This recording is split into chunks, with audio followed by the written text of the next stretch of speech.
My name is Stephen Pirritano. My wife and I have been residents of the Neshaminy School District for 17 years, and we have 2 children enrolled here.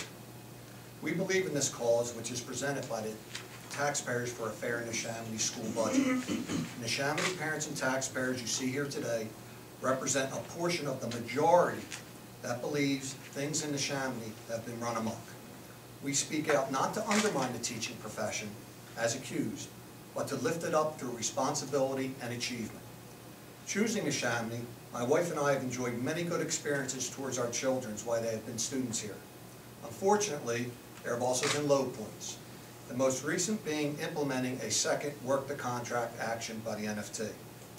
The implementation of the first work-to-contract in May 2010 is what motivated me to become more involved. Although union leaders have stated that this action does not affect the students of Neshaminy, this is untrue.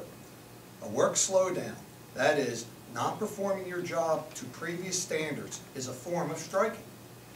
One item that we have witnessed as parents is homework has been reduced, and much of it is being completed during class time that should be used for instruction. Many Neshaminy parents are very concerned about this. At school board meetings, it has been made clear that our revenues have shrunken. Residents have also made it clear that their families are struggling. The governor has spoken directly to school employee unions, asking them to stop making unreasonable demands upon their communities. Neshaminy can no longer afford the demands of the NFT. It is crucial to reevaluate the way we compensate teachers in Neshaminy. Our current system uses steps based on duration of employment and educational credits. Merit does not factor into the equation whatsoever. While teachers shouldn't bear 100% responsibility for student performance, as it is shared by students, parents, administrators, and teachers, they do need to have some level of accountability on which their pay is based. For the NFT to accept 0% responsibility is unacceptable to others and me. Additionally, there are continuous filings of meritless grievances that consume considerable resources, constantly weighing down our administration. They use language that was placed into the 2002 CBA that gave teachers equal standing in committee, not to engage in a creative environment of improvement as intended, but to stop any changes that they view as a challenge to their membership. Thankfully, the district and community no longer agrees with this and has sought to remove it in any new offer. In Neshaminy, if you think your principal runs the school, you're wrong. The NFT dictates policy through the abuse of this clause. These facts lead us all to wonder what truly the role of the NFT is in education. The apparent answer for most of us is none. Their actions can only lead to that conclusion.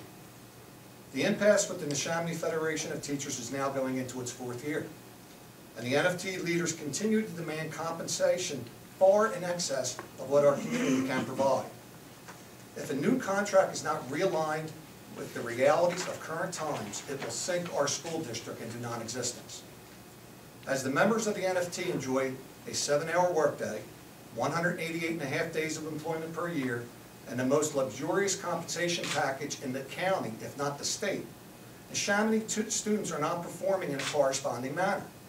Test scores place Neshaminy in the middle of all Pennsylvania schools, which would not be expected in a school where teachers are compensated at the highest rate in the state. There are many individual teachers that I know would agree this is totally unacceptable, but against the collective enforcement of NFT policies, they too are powerless to change it while they remain silent bystanders.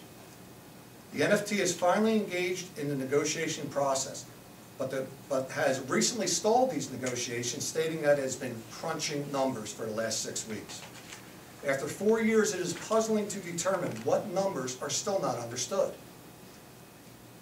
We all hope that the NFT will re-engage in the process, but they need to also stop misrepresenting the facts to the community and start accepting the realities of the economic recession our country is suffering.